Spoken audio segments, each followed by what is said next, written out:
Well, a very warm welcome to this interesting fireside chat. I have with me two very interesting personalities, one from the tech space and one from the ed tech space. But the topic, of course, of discussion is how gamification can change the face of edtech.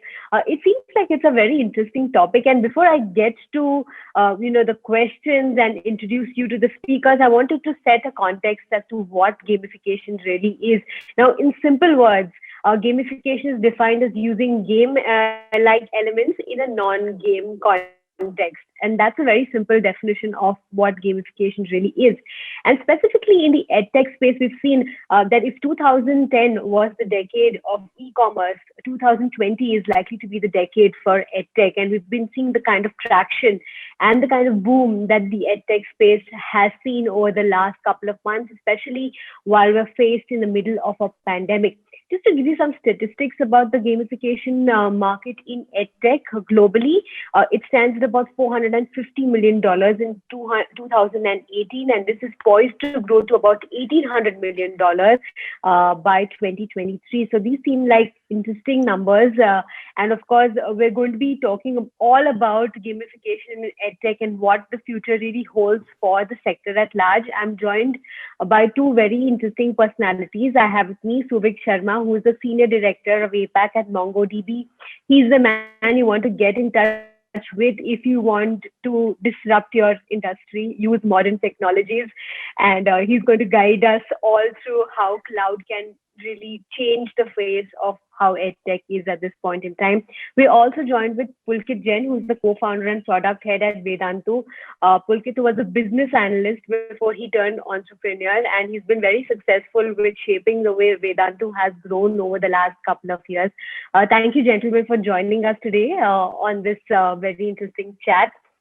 I want to begin by asking you, and I want to ask both of you this question. In 2020, when you look at the kind of ride that the world's been through in the middle of this pandemic, and specifically the edtech space, I wanted to understand from your perspective what the journey's been like for each of you in both of your worlds, one in technology, one in edtech. So I want to begin with you, Souvik. Can you give us some sort of picture on how the last couple of months have been for you?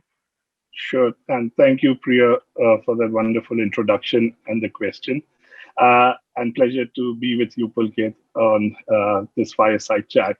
I think we can all agree, right? 2020 has ushered in a period of unprecedented times. And unfortunately, we're still in it.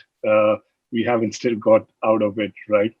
But equally has been the unprecedented impact the time has had on the education sector as a whole, and then the edtech space within that, right? At MongoDB, we've been working for a long time with leading edtech companies, both globally and in India.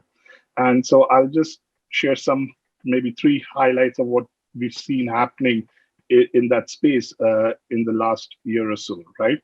So first and foremost, we've seen the massive adoption by the learners and educators of the online platform, right? I think the pandemic has really, people that were on the fences, they've had to accelerate their acceptance of this model, right? And as a result, we've seen an explosion in scale for the edtech companies in the last year, right? Just out of our own examples and from our own customers, our customers in India have seen anywhere from 6x to 12x growth, not just in the user base, but also the user interactions on their platform in the last year or so. An example from outside India would be a company called Bingle, which is part of Sonoma Learning, and it's actually a leading platform for early learners in Belgium. Now, last year in March, suddenly the whole country went in lockdown, and overnight, they were handling maybe about 1.5 to 3 million exercises a day on their platform. That shot up to 12 million exercises a day, right? So that is something which that's a trend that, or an impact coming out of last year. The second area that we noticed is a lot of edtech companies, and especially the leading ones, have accelerated their adoption of modern technologies.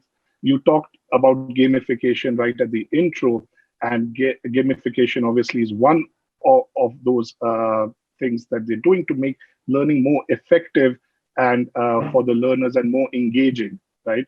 And they're using frameworks and technologies like AI, ML in the space, right? Pulkit and Vedantu and the team out there have done a fantastic job with the Wave platform that they've built, and I'm sure Pulkit may share some more details about that. But that's a great example of using AI, ML, gamification, everything put together in the edtech space as well. Other interesting use of how people are using technology is working in online offline mode. So when a lot of learning content is being delivered over mobile platforms, you're not guaranteed internet strength and the strength of the internet connection in every part of the city or the country, as we know, right? So how do we make it more effective to be able to do that? And within our own customer base, there's CBT Nuggets in the US that is effectively are leveraging our data platform to effectively deliver that. So that's the second theme we've seen, the accelerated adoption of modern technologies by leading edtech companies.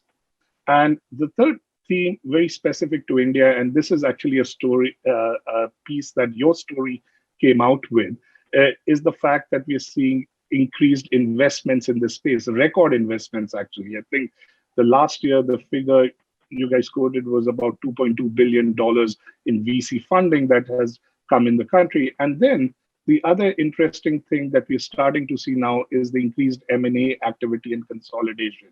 So right from August till now, there've been more than there've been around 15 M&A transactions that have been completed. And I think organizations are doing that for primarily two purposes. One is acquiring greater market share and access to more and more learners. And number two, for access to technology to make that learning more efficient and engaging. So, I think broadly, if I were to summarize, those are like three trends that we are seeing, or the impact we saw of last year, specifically for the edtech space. Pulkit, I want to come to you now. 2020 has perhaps been the best year for you, specifically in terms of edtech and specifically in terms of gamification of edtech, considering that you're in the sweet spot that exists at this point in time. How interesting was your experience over the last couple of months? So, yeah, Priya. So thanks for having me here, and thanks, Souvik, for sharing your insights, because I think you have insights from all the companies in the entire ecosystem. So Priya, yes, of course, the last year has been a roller coaster ride for us, exhilarating one. I've been in education for the last 15 years now. I'm actually a teacher at heart. I've taught for the last 15 years, and I've seen the ecosystem evolve slowly but surely, right? And but last year, in a very accelerated way, actually increase the adoption of edtech and this new mediums of teaching and learning for students in the remotest parts of the country. And that has been very significant.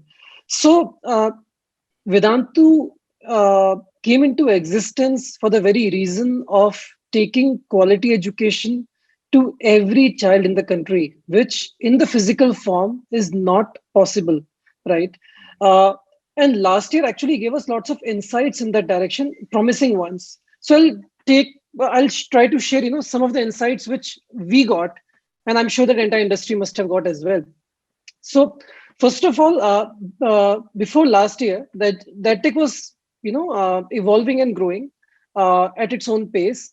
And edtech to a large extent was seen as, sort of a supplemental way of learning, or supplemental avenue of content for something which was traditional and mainstream, that is the offline physical setup of teaching and learning, right? But last year suddenly showed the entire country and beyond that, yes, this medium of teaching and learning actually can be seen as a mainstream and dependable way of learning. for every child in the country, and for all grades and all levels and at all levels as well, which is a big learning for all of us, right? The way from the company's perspective, the way we approach it, and for the families and the children, the way they understand edtech or the potential of edtech, right? The second thing is,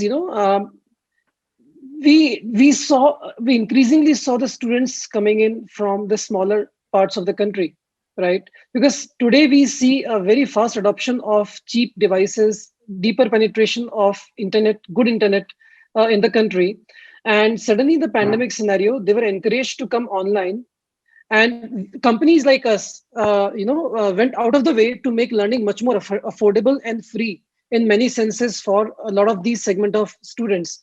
And we saw great penetration and adoption in this segment of users, and this is where the real value creation lies.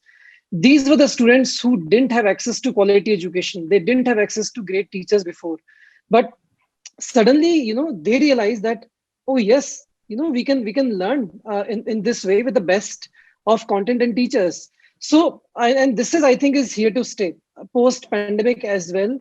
I think the adoption from the tier 2 and below places is going to be very steady and growing, because this is the only way they can learn, right? And the third very interesting thing which emerged, which has been actually emerging for us for many years now, but last year accentuated that, was children have so many unmet learning needs. So think about this. So before Vedantu, I had run my own offline institute as well, and we used to acquire students in 1 or 2 zones in the year, mostly at the start of the academic session, right? But today, platforms like Vedantu, we acquire students every day, not just for the free usage, but for the paid usage as well. Now, this clearly tells us that there was so much unmet learning requirements in these students' minds. They have doubts to ask, they have content to refer to, they couldn't understand certain topics at the level at which they wanted to, right? They just couldn't learn, or they couldn't focus on certain aspect of the concept, and it just got washed away, and there was no way for them to learn it again. There was no way for them to revise it. There was so many learning requirements which students had. But today, with the advent of edtech, suddenly both companies like us are evolving to solve for these many unmet requirements, and they are also discovering that, oh, this is what I could have, this is what I could do with these kind of avenues available. So it's evolving very fast, it's evolving in a very promising way, and both the students, families, and the companies are learning as we are going ahead. So very exciting times.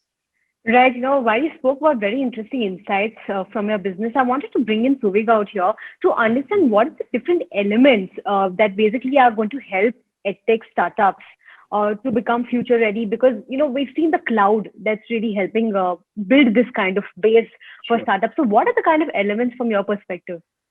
I like to take off on some of the trends that I shared and Pulkit had also shared just a short while ago, because that is, the things that if you're starting up, you need to bring in your consideration set, and obviously I'm gonna talk from a perspective of when you're thinking about cloud and data platforms, what is it that should be top of the mind, right?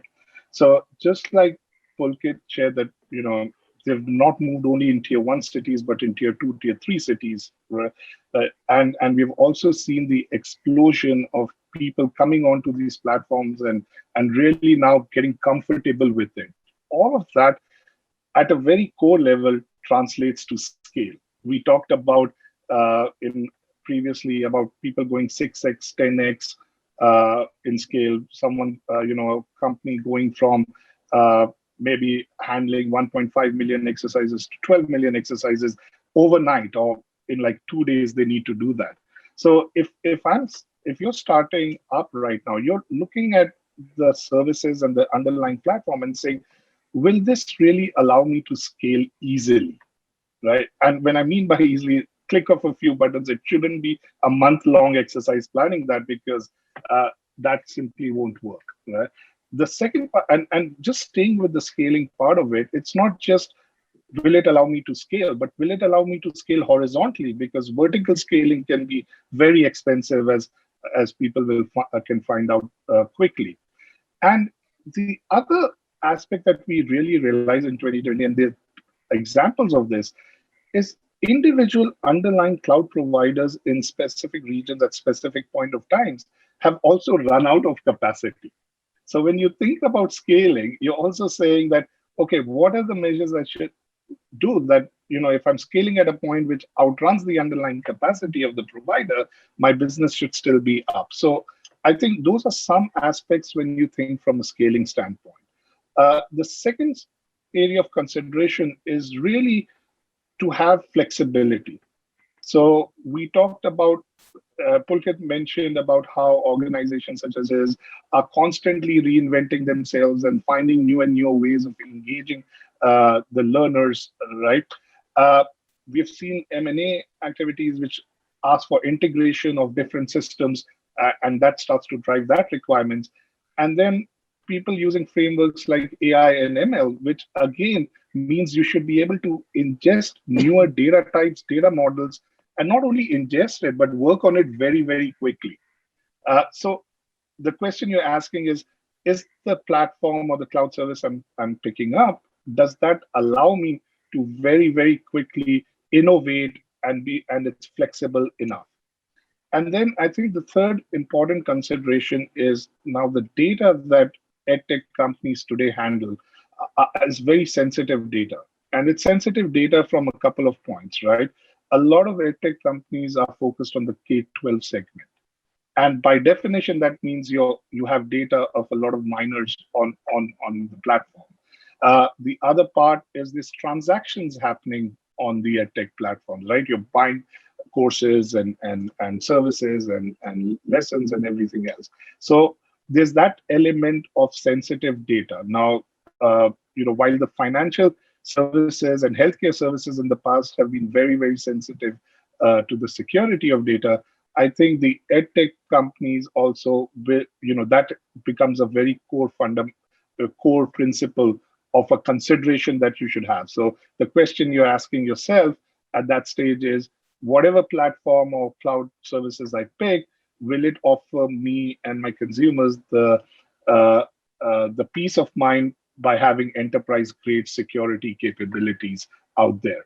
So if I were to start today, I think at a very starting point, those could be three buckets that I would focus on. Ability to scale, ability to innovate, and ability to do all of this very securely. Pulkit, when you talk about the whole gamification space, specifically in edtech, there are many challenges out there in putting out content that appeals to the users, that appeals to the students out there, and also personalizing and customizing content to be able to suit their needs. So how do you go about this entire process? Is there a lot of research that goes behind it? How would you approach this topic? It's a very interesting question, Priya. So there are two angles to it. One is personalization, which probably I'll talk a bit later, and the second one is gamification, right? So, and both are very, very important integral parts of the entire learning journey for a child, right? So, gamification of education is a developing approach for increasing learners' motivation and engagement by incorporating, the game design elements in the educational environment, right? So, what it does is, on one side, it makes content and teaching more interactive and engaging. That's how we are trying to approach it, right? So in the traditional world, the learning used to be the chalk and board kind of learning. But today, because of us and many educational players being digital in nature, our ability to make content much more interactive and engaging is very high. For example, in our classes, it's not monotone where the teacher speaks and the child just listens. We have created content in such a way that child can interact with the content. They can engage with the content. They can move something, click something, they can drag something, they can enter something, they can ask something, right? So this makes learning very involving, just like a game. So the parallel that we are seeing here is, what a child does while playing a game which engages him, right? Can we use the same concepts in the positive way to engage them in the learning process, right? So the child, while playing a game, interacts with it. So how can we make learning very interactive and engaging? At the same time, the other approaches which are evolving are, can we make uh, the content very visual as well, and make it very relatable in terms of the real world, right? So today we have started using lots of 3D elements inside the class and simulations, right? And these are this actually helps children relate with it more deeply and makes learning much more effective. For example, when you show a heart or a cell in a 3D environment, right?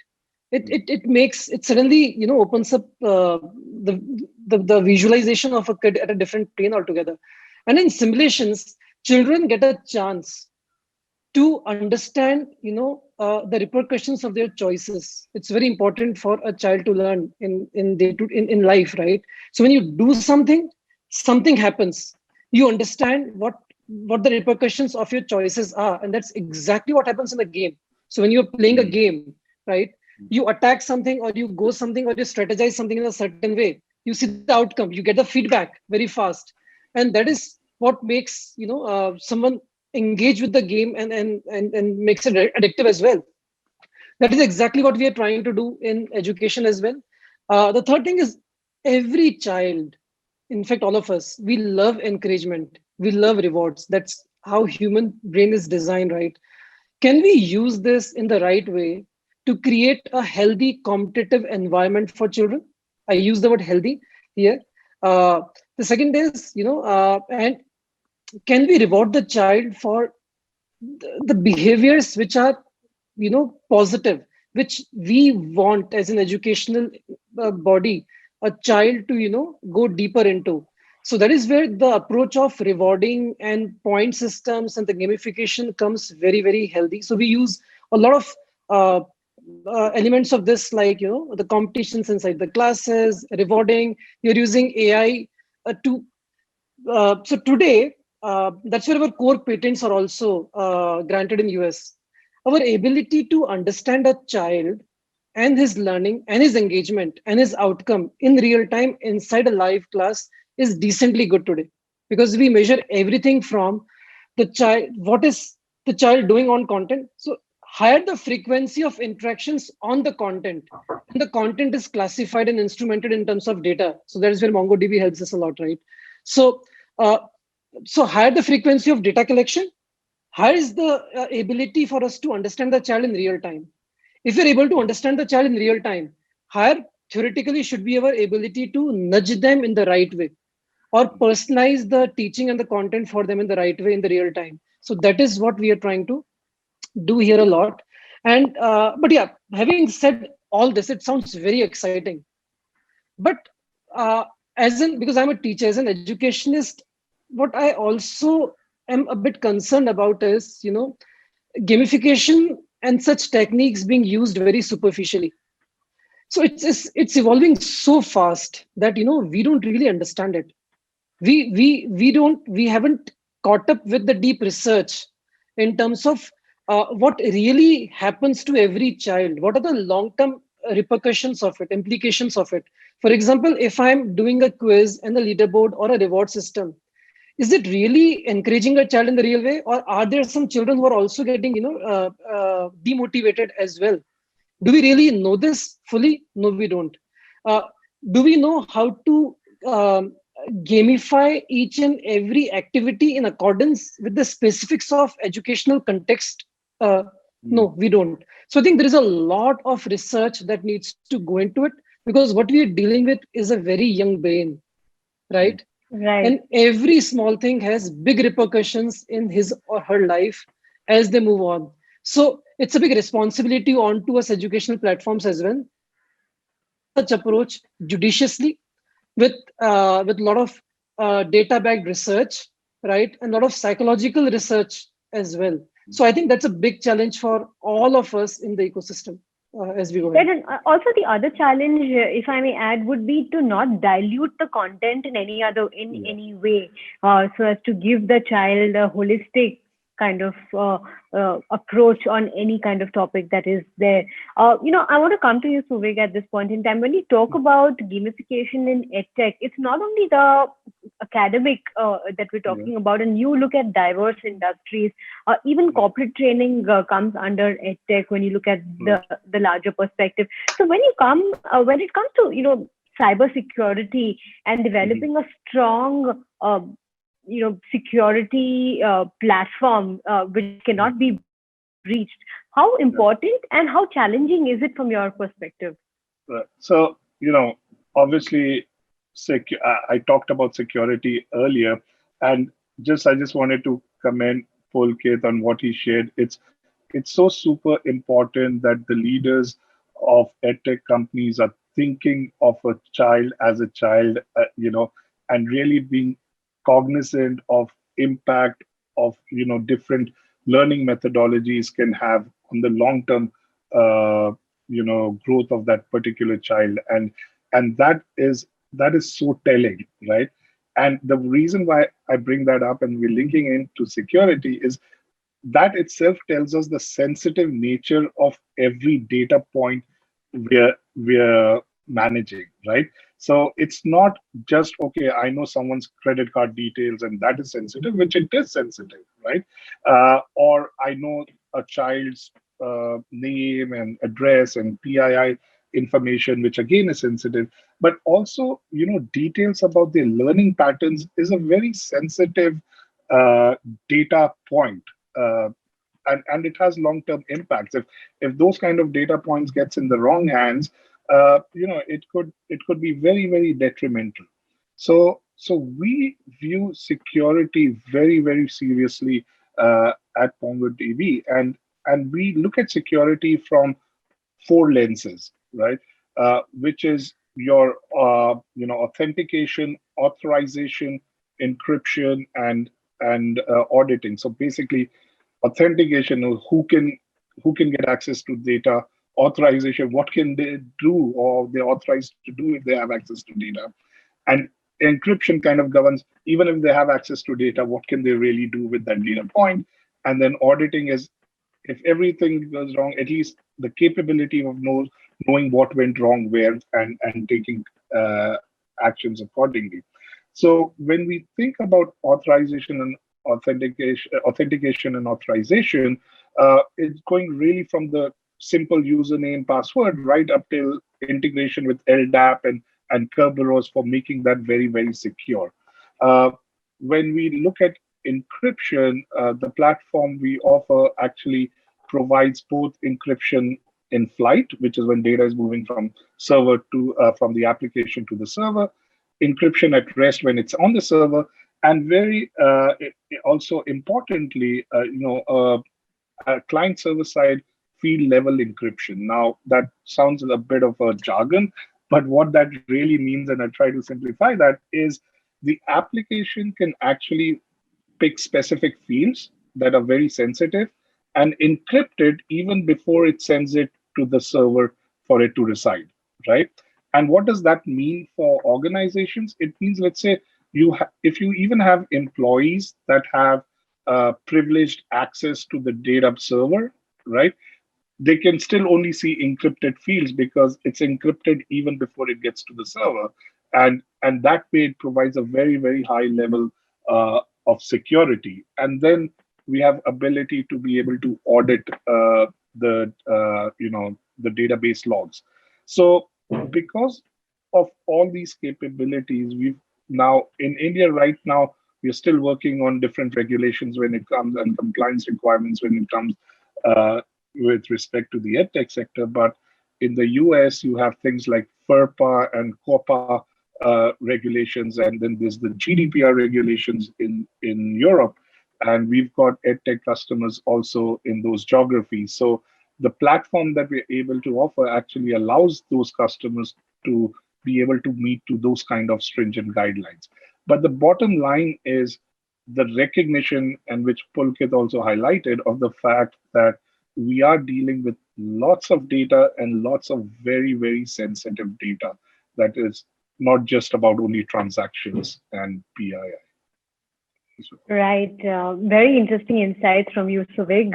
I want to end the session by asking you some closing comments, and I want some very quick closing comments on the kind of emerging trends that you see in 2021, specifically in a sector that's so hot. So I want to begin with you, Pulkit. If you can quickly share one very important trend that you see is a big and emerging trend in this gamification space in EdTech. So there are so many emerging trends that I see. So point out one is a pretty tough one, but yeah, uh, I think one interesting trend which is emerging is that the learning is no more seen as one size fits all Hmm. kind of um, an environment, right? So if you look at our schools, to if you look at the tuitions, to the coaching institutions, to because I'll to a large extent about K-12, and also to a large extent about the colleges, right? The knowledge was boxed in books, right?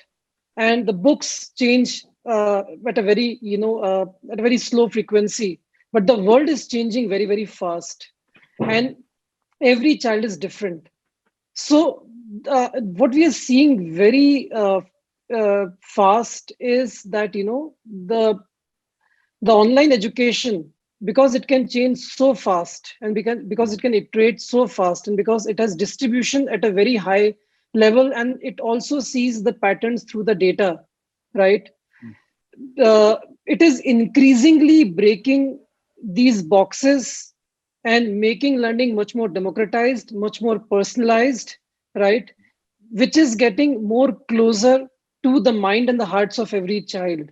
And that is where I see a huge potential going ahead, right? Because the world is changing so fast, and what we want to create in our kids, right, in our students is an individual who is capable for life, who is not just mugging up the concepts of like the calculus or the aromatic compounds or this, because nobody uses it in life, right? Have we ever, Suvik and all of us have learned the calculus and God knows what. But when we look at the life that we are leading, we are using something else. We are using certain traits of our own personality and attitude, and and the most important thing is learnability. So, and I think this online education very increasingly will do that, will make learning much more fun for every kid, give them access to great individuals as teachers, will personalize it for every kid, and ensuring that every kid evolves, feels encouraged and rewarded, right? And actually becomes a very keen learner in life. So so the big trend which is coming up, so I'm very happy with that. Right, Pulkit. We're hoping that this will be a big part of our journey in the edtech space going forward. So, big a final comment from you, a quick comment on what you see as one of the biggest emerging trends in the edtech space. Okay, now that's like looking in a crystal ball, and if you would have told me in Feb of 2020 to make a predictions, come March, all my prediction would have gone right down the drain, right? So I will, whatever I say, I'll caveat with that because there's so many factors that come into play that can immediately change things, right? But just adding on to what Pulkit had shared, right? Prior to 2020, the online method was okay, a nice to have. Let's experiment. Let's see if it's going to help us, right? In the last 1 year, it's become mainstream. One trend that I think will definitely stay is that both the online and offline will coexist, and with equal relevance, and each will play its role out there. And the reason why I'm encouraged to say that is some of the things I'm seeing around. So, for example, if you look at the national education policy which came out last year, and the creation of the National Education Technology Forum, the government itself recognizes the role that edtech companies are playing, and wants to encourage integration of technology with the offline method. And also, if you think about some of the recent M&A activities, we're seeing how online and offline companies are also coming together. So that tells me that now that is something that will stay, right? And now that online has become something that is very very crucial part that whole system.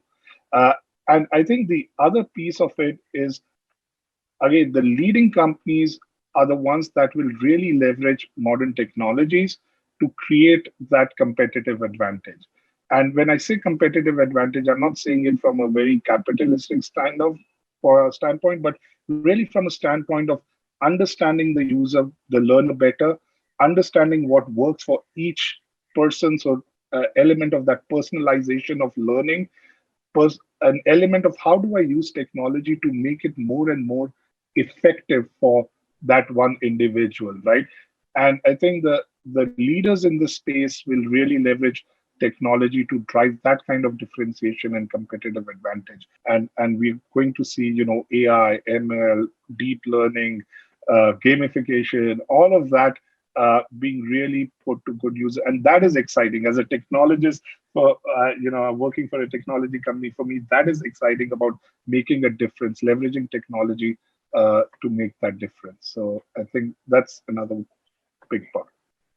Absolutely. I think if we have stakeholders like Souvik and Pulkit in the edtech space and in the overall technology space, I think we have nothing to fear, and the edtech space is poised for a very bright future. Thank you, gentlemen, for all your comments and your interesting insights on the future of the edtech space. Thank you very much for your time and for this very special discussion.